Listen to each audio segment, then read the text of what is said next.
नमस्कार दोस्तों, माटी इंडिया में आपका बहुत बहुत स्वागत है। दोस्तों, हमारे देश में टीवी मीडिया अपनी जिम्मेदारी सही से नहीं निभा रहा। इसलिए मैंने कोशिश की है कि कुछ सार्थक मुद्दे, कुछ सार्थक कहानियाँ, कुछ अच्छा करने वाले लोगों की कहानियाँ आप तक लेकर आऊँ। और आज मैं जा रहा हूँ दिल्ली मेरठ एक्सप्रेसवे से होकर एक लड़की से मिलने के लिए। उस लड़की का नाम है पायल अग्रवाल। पायल अग्रवाल की खूबी है कि वो मिट्टी से काला सोना पैदा करती हैं। कैसे होता है ये मुमकिन, ये आज हम जानेंगे। तो चलिए मेरे साथ दिल्ली से मेरठ होते हुए इस एक्सप्रेसवे में।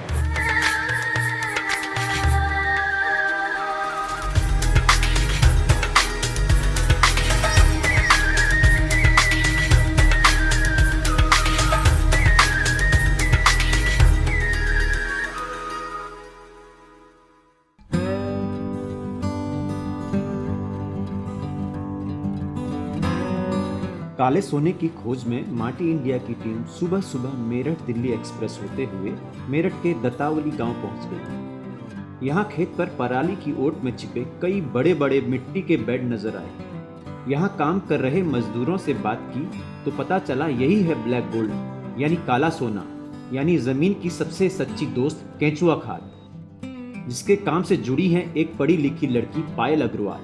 कुछ ही देर बाद पायल भी आ गई और उनसे शुरू हुआ बातों का सिलसिला। जैसा मैंने आपको बताया था, पायल अग्रवाल खेती के सबसे बड़े साथी, पैदावार के सबसे बड़े साथी ब्लैक गोल्ड का काम करती हैं। कैसे उन्होंने ये सफ़र शुरू किया, ये सारी बातें पायल जी से जानते हैं। तो पायल जी, वर्मी कंपोस्ट ब्लैक गोल्ड कहते हैं इसे, तो इसकी शुरुआत आपने कब से की, क्यों की? क्योंकि हम देखते हैं अमूमन कि आजकल जितने भी यंग जनरेशन है वो आईटी फील्ड में, मेडिकल फील्ड में, ग्लैमर के फील्ड में रहता है, और आपने एकदम मिट्टी से जुड़ा हुआ काम शुरू किया। ऐसा क्यों और कब से शुरू किया? पहले तो मैं आप लोगों का नमस्कार कहूँगी और स्वागत करती हूँ आपका ग्रीन अर्थ ऑर्गेनिक्स में। और मेरी कंपनी का नाम ग्रीन अर्थ ऑर्गेनिक्स है। जैसा कि आपने बताया, मेरा नाम पायल अग्रवाल है। मैं मेरठ के दतावली गाँव में वर्मी कंपोस्टिंग कर रही हूँ पिछले लगभग 3 साल से। देखिए, आपने बिल्कुल सही कहा। आज की जो जनरेशन है, जनरली जो लोग पढ़ने लिखने के बाद में सभी चूज़ करते हैं कि वो किसी ऐसे फील्ड में जाएं जहां उनको इजी अपॉर्चुनिटीज़ जो हैं अवेलेबल हो जाएं, और आईटी में या मेडिकल में या ग्लैमर फील्ड में वहां जाना कोई गलत नहीं है। मैंने इस फील्ड को क्यों चुना, उसके थोड़े डिफरेंट कारण रहे। आप देखिएगा, एग्रीकल्चर हमेशा से इंडिया की बैकबोन रही है, और आज भी हमारी इकोनॉमी जो है मोस्ट इम्पॉर्टेंटली डिपेंडेंट रही है, एग्रीकल्चर पर डिपेंडेंट है।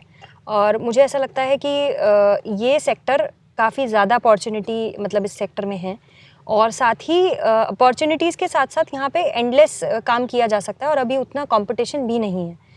आप देखें, आज हमारे खाने में या जो भी चीज़ें हम कंज्यूम कर रहे हैं, लगा रहे हैं, जो भी किसी भी तरीके का जो कंज्यूमेबल प्रोडक्ट है, वो इनऑर्गेनिक तो अवेलेबल है मार्केट में, ऑर्गेनिक नहीं है। बहुत कम है, तो बहुत कम है। अगर है तो अवेलेबिलिटी के कारण ही जो ऑर्गेनिक चीज़ें हैं वो कंपैरेटिवली महंगी भी हैं मार्केट में। तो यही कुछ कारण रहे जो मुझे एग्रीकल्चर सेक्टर ने थोड़ा सा आकर्षित किया।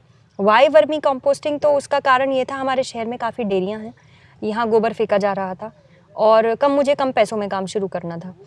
तो बस कुछ ऐसे इंस्टेंसेस रहे कि जिनको जोड़ते हुए उन टर्मिनल्स को अगर जोड़ूँ तो मुझे वर्मी कंपोस्टिंग एक ईजी टू डू भी कह सकते हैं, प्लस लेबर इजीली अवेलेबल थी, ज़मीन, बिजली, पानी, गोबर, ये सारी चीज़ें सस्ती हैं या फिर लीज़ या रेंट पे अवेलेबल हैं। तो कम पैसों में काम करने के लिए मुझे ये सबसे अच्छा व्यापार लगा। नहीं, लेकिन आपको कभी तो ये पता लगा होगा कि यार वर्मी कंपोस्ट भी कोई एक चीज़ होती है। लेकिन अगर आज की तारीख में अगर आप शहरों में जाएंगे तो आप किसी को बोलेंगे कि वर्मी कंपोस्ट का काम मैं करती हूँ, उसके बैग बनाती हूँ, तो लोगों को, शायद बहुत कम लोगों को पता होगा कि वर्मी कंपोस्ट भी कोई चीज़ है। देखिए, वर्मी कंपोस्ट तो क्लास 4th 5th से हमें स्कूल में पढ़ाया जाता है, बट हम लोग पिट मेथड पढ़ते थे, जिसमें 7-8 लेयर्स लगाई जाती हैं, किचन वेस्ट भी डाला जाता है, गोबर भी डाला जाता है, वो वर्मी कंपोस्ट होता था। वो अपने आप डिग्रेड हो जाता था, या फिर जो आपकी जो अर्थवॉर्म्स हैं आप उनको अलग से डाल दें या जो भी है, इस तरीके का प्रोसेस हमें पढ़ाया जाता था। ये प्रोसेस थोड़ा सा डिफरेंट है, ये कमर्शियल है। और हाँ, शहर के कुछ लोगों को हो सकता है या अर्बन एरियाज़ में लोगों को हो सकता है वर्मी कंपोस्ट ना पता हो, पर वर्मी कंपोस्ट ना पता हो, कंपोस्ट ज़रूर पता होगा। तो समहाउ चीज़ें रिलेटेड हैं, और काम में कोई बुराई नहीं है। काम मुझे बहुत पसंद है अपना, और इसी काम से जुड़कर आप देख सकते हैं 2017 से लेकर अब तक इंडिया में बहुत सारे एग्री स्टार्टअप्स की शुरुआत हुई है और एंडलेस अपॉर्चुनिटीज़ हैं। जो भी युवा इस वीडियो को देख रहे हैं, मैं उनसे भी कहूँगी कि एग्रीकल्चर एक ऐसा सेक्टर है जो जहाँ आज भी हम जो है बहुत आगे हैं एक तरह से, और हम बहुत सारा काम यहाँ कर सकते हैं। तो आप अपने आइडियाज़ पर काम कर सकते हैं और एग्रीकल्चर सेक्टर बहुत अच्छा है। तो एक बात और मेरे दिमाग में थी कि आपने तो फिर पढ़ाई कहाँ, किस मीडियम की शुरू की और फिर आप यहाँ स्विच हुई या ऐसा कुछ था? नहीं, देखिए पढ़ाई में तो मैंने बीटेक किया है, कंप्यूटर साइंस से मैंने बीटेक किया 2016 में मैंने पास आउट किया मेरठ से ही। उसके बाद में मैं बेसिकली कभी भी ना जॉब नहीं करना चाहती थी प्राइवेट। मैं चाहती थी या तो मैं सरकारी नौकरी में जाऊँ, जिसके लिए मैंने शुरुआत में तैयारी भी की थी। अनफॉर्चुनेटली वहाँ मेरा सिलेक्शन नहीं हो पाया, हर बार किसी कारण से रह ही जाता था। और फिर साथ साथ मुझे लगा कि मुझे पैसे कमाने की तरफ थोड़ा ध्यान देना चाहिए, क्योंकि मैं एक हम्बल बैकग्राउंड से हूँ। मुझे अपने घर में भी आप समझ सकते हैं चीज़ें, ध्यान देना पड़ता है उन चीज़ों का। तो बस उस पढ़ाई के साथ साथ मुझे लगा मुझे किसी प्रोजेक्ट पर, किसी चीज़ पर काम करना चाहिए जो मुझे 2 पैसे भी दे दे। तो मुझे ये प्रोजेक्ट अच्छा लगा। मैंने और भी कई चीज़ों पर काम किया, पर कम पैसों में काम करना अपने आप में एक बहुत बड़ा चैलेंज होता है। तो इस चीज़ ने मुझे थोड़ा डाइवर्ट किया इस तरफ। तो आपने वर्मी कंपोस्ट का यानी केंचुआ खाद का बिजनेस शुरू किया, तो शुरुआत जब आपने की तो वो कितनी लागत लगाई, कितने बेड बनाए, कहाँ पर की और कितनी ज़मीन पर की, उसके बारे में थोड़ा बताइए। देखिए, आज जिस ज़मीन पर हम बैठे हैं, जो आप देख रहे हैं, लगभग 2.5 एकड़ पौने 3 एकड़ की ज़मीन है। यहाँ पर कैपेसिटी है 400-500 बेड्स की। धीरे धीरे काम चल रहा है। 300-350 बेड्स अभी भी यहाँ हैं। पहले मैं जिस ज़मीन पर काम कर रही थी वहाँ 1 एकड़ की ज़मीन थी। वहाँ पे 200 के करीबन हमारे 200-250 के करीबन हमारे बेड जाते थे। 1-1.25 एकड़ के करीबन ज़मीन थी और वहाँ से हमने यहाँ शिफ्ट किया क्योंकि हमें अपॉर्चुनिटी नज़र आई, स्कोप नज़र आया। शुरुआत मैंने की थी 30 बेड्स से और शुरुआत में 30 बेड्स और वहाँ पे पानी नहीं था, तो हमने बोरिंग कराई और गोबर हम वेंडर्स से ख़रीदते हैं। तो इस तरीके से मैंने शुरुआत की थी अपने काम की। तो जैसे आप कह रहे हैं कि गोबर खरीदते हैं, मज़दूर आपके पास आते होंगे, कुछ आपने परमानेंट रखे होंगे, कुछ आपने डेली वेजेस पर रखे होंगे और आप वर्म्स आप खरीदती होंगी, तो वो उन सब की लागत कैसे आप मैनेज करती हैं? देखिए, लागत की बात यहाँ है, ये ज़मीन है या जहाँ पहले भी हम काम करते थे, वो ज़मीन जो है रेंटेड है, ये दोनों ज़मीनें और लीज़ की ज़मीन है। 4 से 5 हज़ार रुपये सालाना पर जनरली मिल जाती हैं। हमें थोड़ी सी महंगी मिलती हैं क्योंकि मैं शहर से आती हूँ, तो 6 हज़ार रुपये बीघा सालाना तक आपको इजीली अवेलेबल हो जाएंगी। जनरली ज़मीनों में ट्यूबवेल होता है, आप पानी वहीं से इस्तेमाल कर सकते हैं। दूसरा, अगर आपके यहाँ पानी का दिक्कत है तो आप बोरिंग करवा सकते हैं, वो भी बहुत ज़्यादा महंगा नहीं बैठता है। बोरिंग के बाद में आप जहाँ भी बोरिंग कराएंगे, एक कच्चा कमरा हमने बना रखा है और जो गोबर होता है, पानी की अवेलेबिलिटी आपकी बोरिंग से पूरी हो जाती है। और बिजली का ऐसा कोई खास, अभी तक हम जनरेटर से काम कर रहे थे, अदरवाइज़ आप कनेक्शन भी ले सकते हैं, सस्ते कनेक्शन मिल जाते हैं। गाँव की बिजली भी सस्ती है। उसके अलावा जो गोबर है उसके लिए हमने ठेकेदार यानी कि वेंडर्स ढूंढे हुए हैं जिनके पास अपनी ट्रैक्टर ट्रॉली है और वो लोग यहीं पर गोबर डंप करके जाते हैं। 30 to 35 पैसा पर केजी, 30 से 35 पैसा पर केजी पर गोबर यहीं डंप कर जाते हैं, जिसमें कि हमें कुछ नहीं करना पड़ता है, हमें उन्हें कॉल करना पड़ता है। ये नेटवर्क हमने तैयार किया है और आसपास की जितनी डेयरियां हैं उन सबसे वो गोबर कलेक्ट करेंगे, यहाँ आके हमें डंप कर जाएंगे। इसमें मुझे एक ट्रॉली का लगभग 1200 से 1300 रुपये पे करना पड़ता है। अच्छा। जिसमें 3.5 टन के आसपास गोबर आता है। अच्छा, तो एक जो सबसे बड़ी इस व्यवसाय की ज़रूरत है वो है केंचुआ। जी। तो केंचुआ आप कहाँ से लाती हैं और केंचुआ क्या एक ही प्रकार का केंचुआ है, होता होगा, हो सकता है ज़मीन के हिसाब से देसी विदेशी कई प्रकार के केंचुए होंगे जिनकी अधिक उत्पादकता होगी, तो उसके बारे में थोड़ा बताइए दर्शकों को। देखिए, केंचुए तो ज़मीन में भी होते हैं जो नॉर्मली आप बारिश के समय में देखेंगे, बट वो पेस्टिसाइड्स वगैरह डलने की वजह से ज़मीन वाले केंचुए जो है मर चुके हैं। मृदा मित्र उन्हीं को कहा जाता है। जो केमिकल खेती होती है उसकी वजह से वो केंचुए जो है वो खत्म हो गए हैं। पर ये जो केंचुआ है ये वो केंचुआ नहीं है, ये लाल रंग का आइसिनिया फेटिडा बोलते हैं इसे, टाइगर वॉर्म भी कह सकते हैं, रिंगलर वॉर्म्स भी कह सकते हैं। अच्छा। रेड अर्थवॉर्म होती है ये, और ये रेड अर्थवॉर्म जो है ये ऑर्गेनिक मैटर यानी कि आपका जो एक्सक्रीटा है, जैसे आपका गोबर है भैंस का या गाय का, वो सब ये खा सकता है। तो ये देसी प्रजाति है? ये देसी नहीं है। अच्छा। ये ऑस्ट्रेलियन कहा जाता है इसे, बट इसका ओरिजिन जो है वो फिक्स्ड नहीं है, टू बी वेरी ट्रू। अच्छा। और तो ये इस्तेमाल हम करते हैं। इसकी एफिशिएंसी काफ़ी अच्छी है, 24/7 खाता है ये। अच्छा। और एफिशिएंसी अच्छी है, जितना ये गोबर खाता है उसका 40% खाद बना के तैयार करता है और काफ़ी फास्ट है खाने में। तो ये कारण है इसके यूज़ करने के। दूसरा हम केचुआ कहीं से खरीदते नहीं हैं, हमारे यहाँ सब अपना कल्चर तैयार होता है। अच्छा। तो जो भी ये बेड्स आप देख रहे हैं जो बने हुए हैं, इन सभी बेड्स में केचुए हैं और इनके अंदर से ये केचुए ऑप्टिमम टेम्परेचर पर अपना अंडा देते हैं, उस अंडे में से बच्चा निकलता है और ये साइकिल जो है लगातार बनी रहती है। तो शुरुआत में भी जब आपने शुरू किया था तब भी आप तो तब तो खरीदा होगा तब बिल्कुल लेना पड़ा था। तो काफ़ी सारे ऐसे एग्रीकल्चर से रिलेटेड कुछ साइंटिस्ट हैं, कुछ प्रोफेसर्स हैं जिनको मैं जानती थी, तो उनके थ्रू मैंने कई जगह से एक्सपेरिमेंटल बेसिस पे केचुआ खरीदा था। उसके बाद में धीरे धीरे मैंने उसे डेवलप किया है। तो केचुआ खाद बनने के बाद जो है वो आपसे कौन खरीदता है? क्या कोई फार्मर खरीदते हैं या आजकल नर्सरी वाले खरीदते हैं या कोई इंडिविजुअल भी आपके साथ पास यहाँ से आके खरीद कर ले जाते हैं? जी, ये सवाल बहुत अच्छा है। जनरली लोग मार्केटिंग को लेकर या फिर कहाँ बिकेगी खाद उसको लेकर बहुत परेशान रहते हैं। तो मैं इस पे एक बहुत ही क्लियर आंसर दूंगी। देखिए, वर्मी कंपोस्ट आज के ज़माने की सबसे मतलब आज की खेती की सबसे बड़ी रिक्वायरमेंट है। सबसे पहले तो इनके बायर्स कौन है? बायर्स हैं फार्मर्स, चाहे इनऑर्गेनिक फार्मर्स हों या ऑर्गेनिक फार्मर्स हों, यानी कि जो खेती रसायन के थ्रू कर रहे हैं और जो ऑर्गेनिकली कर रहे हैं, वो दोनों को ही इसकी वर्मी कंपोस्ट की ज़रूरत पड़ती है। हम डायरेक्टली किसानों को ही बेच रहे हैं। टोटल मेरी कोई अपनी पैकिंग नहीं है और बिना पैकिंग के किसान ही जनरली खरीदेंगे। तो मैं अपना सारा माल जो है ओपन बेचते हैं, वो ओपन में, यानी कि ओपन इन द सेंस कि जो आपके कट्टे होते हैं वो प्रिंटेड नहीं है। हम पुराने कट्टे खरीद लेते हैं या नए कट्टे जो भी इससे इस्तेमाल करने हैं वो प्लेन होते हैं। तो वो कट्टों में पैक करके हम फार्मर्स को बेच रहे हैं। फार्मर्स के अलावा नर्सरी में बहुत अच्छी डिमांड है। अच्छा। जो लोग मेट्रोपॉलिटन सिटीज़ में रहते हैं, वहाँ जो भी हर घर में जो भी पौधा जाता है, लोग पौधे खरीदते हैं अपने बालकनी या गार्डन वगैरह के लिए, वो सब जी। और जहाँ जहाँ पौधे होंगे वहाँ वर्मी कंपोस्ट लगेगा। साथ ही जहाँ पे आप देखिए ये गार्डन्स हैं, रिजॉर्ट्स हैं, जहाँ जहाँ पर मंडप है शादी के, फार्मर्स मैंने आपको बता ही दिया, नर्सरीज़ हो गई जो प्लांट कल्चर तैयार करते हैं, इस तरीके की हर जगह पर वर्मी कंपोस्ट लगता है। इसके अलावा गवर्नमेंट के टेंडर भी बहुत निकलते हैं। जो लोग एक बड़े लेवल पर 500-600 बेड्स अब जैसे हम लोग लगा रहे हैं, तो हम लोग भी गवर्नमेंट टेंडर्स अप्लाई कर सकते हैं। उसके अलावा ये वर्मी कंपोस्ट जो है काफ़ी एक्सपोर्ट भी हो रही है।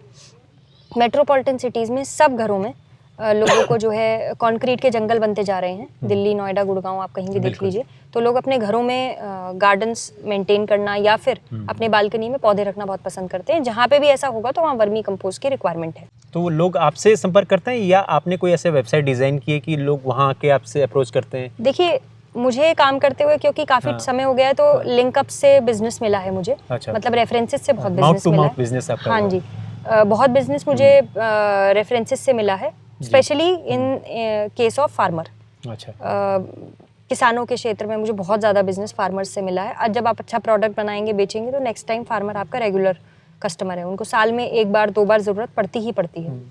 दूसरा, आप जब आप बिजनेस करेंगे तो 10 जगह आपको जाना भी पड़ेगा। मैंने किसान मेले बहुत अटेंड किए शुरुआत में, तो इस तरह से मैंने अपनी मार्केटिंग की। तो हम देखते हैं कि नर्सरीज़ में या बड़े बड़े जो इस व्यवसाय करते हैं, वहाँ 1 kg, 2 kg, 5 kg के पैकेट्स वर्मी कंपोस्ट के रहते हैं। मैं भी जब अपने बालकनी में गार्डनिंग छोटी मोटी करता हूँ, तो उसमें वर्मी कंपोस्ट छोटे छोटे या 5 kg का पैक खरीद के लाता हूँ।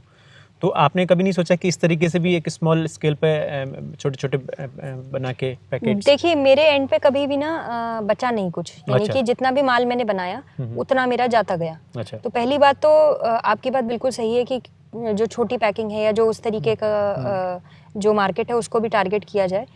मैं मेरठ में हूँ, यहाँ से जो लोग दिल्ली, नोएडा, गुड़गांव के आसपास अगर ये काम करते हैं, उनके लिए वो मार्केट बहुत ही अच्छी है। अच्छा। क्योंकि वहाँ आप बहुत मतलब छोटे लेवल पे भी बहुत अच्छा मार्जिन कमा सकते हैं।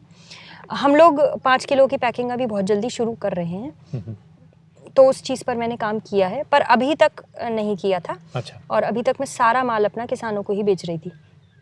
तो आपको ये लगता है कि जिस बिज़नेस में, जिस व्यवसाय में आप हैं, ज़मीन से जुड़े व्यवसाय में हैं, वो आज के युवा को के लिए एक सस्टेनेबल मॉडल के रूप में हो सकता है? वो उसको कर सकते हैं या उनको करना चाहिए इस तरह का मॉडल्स पर काम? बिल्कुल, क्यों नहीं कर सकते हैं। देखिए, ये वर्मी कंपोस्ट की बात नहीं करते अगले कुछ मिनटों के लिए। मैं फार्मर्स को, यूथ को और सभी जो ये वीडियो देख रहे हैं उनको मैं ये मतलब सभी भारतवासियों के लिए एक छोटा सा मैसेज है। देखिए, एग्रीकल्चर एक ऐसा सेक्टर है जो कोरोना में भी सब कुछ बंद रहा, पर एग्रीकल्चर सेक्टर चालू रहा। आपकी आयुर्वेदिक दवाइयाँ हों, आपकी दालें हों, मसाले हों, या किसी भी तरीके का कोई हर्ब हो, या मैं कहती हूँ जो हाथ से बनाने वाले साबुन या किसी भी तरीके का प्रोडक्ट जो आप अपने शरीर पर भी लगा रहे हैं, वो सारी चीज़ें धरती से ही आती हैं, यहीं से ही सब कुछ उग रहा है, चाहे खाने का सामान है या किसी भी अनाज है, दाल है, मसाले हैं, सब कुछ है। अगर आप ऑर्गेनिक प्रोड्यूस करते हैं, डिमांड बहुत ज़्यादा है, लोग बीमारियों से ग्रस्त हैं, परेशान हैं बहुत ज़्यादा, तो ये तो एंडलेस अपॉर्चुनिटी है। आप इंटरनेट आज के ज़माने में बहुत ज़्यादा आपको इन्फॉर्मेशन दे रहा है, आप न्यूज़पेपर भी पढ़ते हैं, आप देखिएगा पिछले 3, 4, 5 सालों में इतनी बड़ी क्रांति आई है इस क्षेत्र में। तो मेरा मानना ये है कि जो युवा हैं या जो फार्मर्स हैं, उन सभी के लिए, जिनके पास अपनी ज़मीनें हैं, उनके लिए तो बहुत बड़ी ब्लेसिंग है।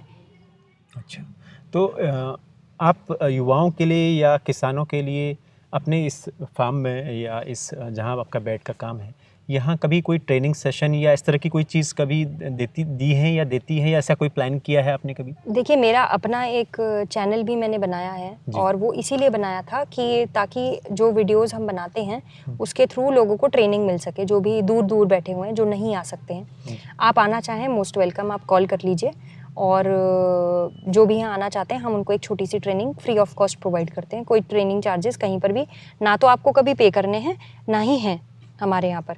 और ऐसा कोई काम नहीं है इसमें कि मैं आपसे कोई ट्रेनिंग चार्जेस लूँ या कुछ है। अगर आप बहुत कहीं दूर से हैं, आप महाराष्ट्र से हैं, या आप अगर केरला साइड से हैं, या कहीं ऐसी जगह से हैं जहाँ से आप आसानी से नहीं आ सकते हैं, आप यूट्यूब वीडियोज़ जो मैंने बनाई हैं, या फिर उसके अलावा आप हमें व्हाट्सएप पे कांटेक्ट कर सकते हैं। मैं आपको वीडियोज़ बनाकर भेज दूँगी, आप उनको देखिए और अपने एंड पर उस प्रोसेस को चालू कर लीजिए फ्री ऑफ कॉस्ट। दूसरा तरीका ये है कि आप आएँ, आकर मिलें, और जो भी आपको लगता है यहाँ से शुरू कर लीजिए। मैं अपनी लेबर भी भेज देती हूँ, उसके चार्जेस ज़रूर पे करने पड़ते हैं, और इस तरीके से आप इस चीज़ को शुरू कर सकते हैं। एक साइकिल यानी कि 3 महीने की, 2.5 महीने की जो साइकिल है, उसको पूरा करने के बाद में आपको खुद अंदाज़ा लग जाएगा कि काम काफ़ी आसान है, सिर्फ उसके ऊपर लगन और मेहनत की ज़रूरत है। तो जैसे आप बेड बनाती हैं, तो एक बेड आप इस बता रही हैं कि 2.5 से 3 जो एकड़ है, उसमें करीब 300 साढ़े 300 बेड हैं। तो एक बार में एक बेड से कितना आपका कंपोज निकल जाता है, और कितना एरिया का एक बेड होता है करीब? देखिए, 30 फुट लंबा बेड है। गर्मियों में इसका जो चौड़ाई है वो आप 3 फुट रखिए, सर्दियों में आप 4 फुट कर सकते हैं। पर भारत, अब आप देख सकते हैं कि अब यहाँ पर सर्दियाँ बहुत ज़्यादा पड़ती नहीं है, गर्मियाँ 8-9 महीने की हो गई हैं। तो 8-9 महीने की गर्मी में हम लोग अब 3 फुट ही बेड बनाते हैं, यानी कि 30 बाई 3, 30 फीट लंबा, 3 फीट चौड़ा। ये बेड बनाने के बाद में इसमें अगर 1400-1500 किलो जो भी गोबर पड़ रहा है, उसका 40% खाद निकल के तैयार होती है, यानी कि 550-600 किलो तक। अच्छा, एक बेड से इतना प्रोडक्शन आ जाता है। ठीक है। तो देखा आपने, पायल जी ने बहुत सारी जानकारियाँ दी, वो कैसे इस बिज़नेस में आई, कैसे वो अब केंचुए की दोस्त बन चुकी है, और केंचुआ हमारा मित्र एक जीव है, तो ये खुद उनसे दोस्ती कर ली इन्होंने, और ये एक सक्सेसफुल मॉडल चला रही है। और माटी इंडिया में इन्होंने आज बहुत सारी जानकारियाँ दी। अगर आप इनकी कहानी से, इनके व्यवसाय से खुश हुए हैं, और आपको लगता है कि आपके लिए ये एक प्रेरणा का काम कर रहे हैं, तो आप इनसे आके संपर्क कर सकते हैं, आप भी ये व्यवसाय सीख सकते हैं। तो माटी इंडिया में आज के लिए बस इतना ही। नमस्कार।